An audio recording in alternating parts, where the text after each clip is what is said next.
The Woman Who Walked.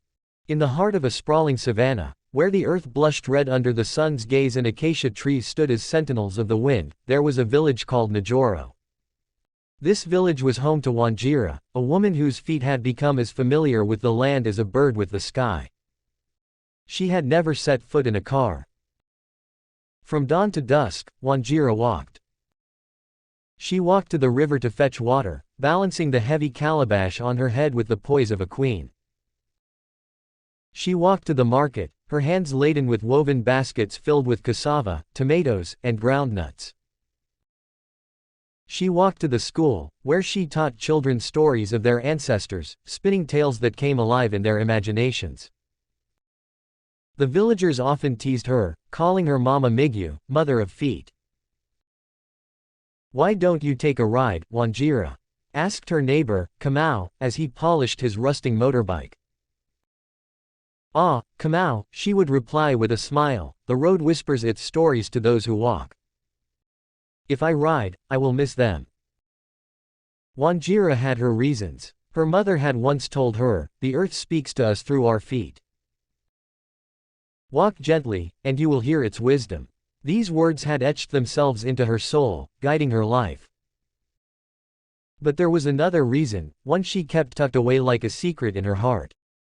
When she was a child, a lorry had come thundering through their village, kicking up dust and scattering chickens. It had overturned, crushing her father's fruit stand and leaving her family with a loss too great to bear. Since then, cars seemed to her like creatures of chaos. One evening, as the sun melted into the horizon, the village elders gathered to discuss a pressing matter. A neighboring village, suffering from a severe drought, needed help. They were miles away, and the road was long and treacherous. "Who will go?" the chief asked. There was silence until Wanjira stood. "I will go," she said. "But Wanjira, you must take the truck," the chief insisted. "No, I will walk. The journey is as important as the destination," she replied. So, with a satchel of seeds and a heart full of determination, Wanjira set off at dawn. She passed fields of maize, whispered prayers beneath sacred fig trees, and rested by streams where kingfishers darted. The road was not easy, but her spirit was strong. After 3 days, she arrived at the drought-stricken village. The people welcomed her with songs of gratitude as she handed them the seeds and shared stories of hope. They marveled at her journey and asked why she hadn't taken a car. "Because every step teaches us something," she said, "and the land remembers those who walk it."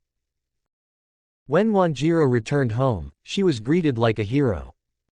The villagers no longer teased her. They now called her Mama Dunia, Mother of the Earth. And though cars came and went, Wanjira remained true to her path, her feet forever bound to the wisdom of the land. Months passed, and the drought in the neighboring village lingered. Wanjira's seeds sprouted into green shoots of hope, but the land's thirst was relentless. The elders called another meeting. This time, the chief spoke gravely. "We must send a message to the district headquarters for help. They have water trucks and irrigation experts. But the road is dangerous, and the rains are late. Who will go?" The room fell silent, the weight of the task pressing down on them. Wanjira stood again. "I will go." The elders exchanged uneasy glances. "Wanjira," the chief said, "the district is far. This time, it is not a journey for walking. Take the lorry." Wanjira's gaze fell to her feet, dusty and scarred but unyielding. She hesitated. The memory of her father's fruit stand, crushed beneath metal, rose unbidden. But she lifted her head, determination flashing in her eyes. "I will take the lorry," she said, her voice steady, "but only if I drive it myself." The village erupted in murmurs. A woman, driving a lorry. It was unheard of. But Wanjira's resolve was a force of nature. Kamau, the motorbike owner, stepped forward with a grin. "I'll teach you," he said. For weeks, Wanjira practiced on the village's only working lorry, a lumbering beast with rusted doors and a temperamental engine. Her hands, accustomed to carrying baskets and calabashes, learned to grit the steering wheel with confidence. Her feet, once tethered to the earth, found their place on the pedals. The day of departure arrived.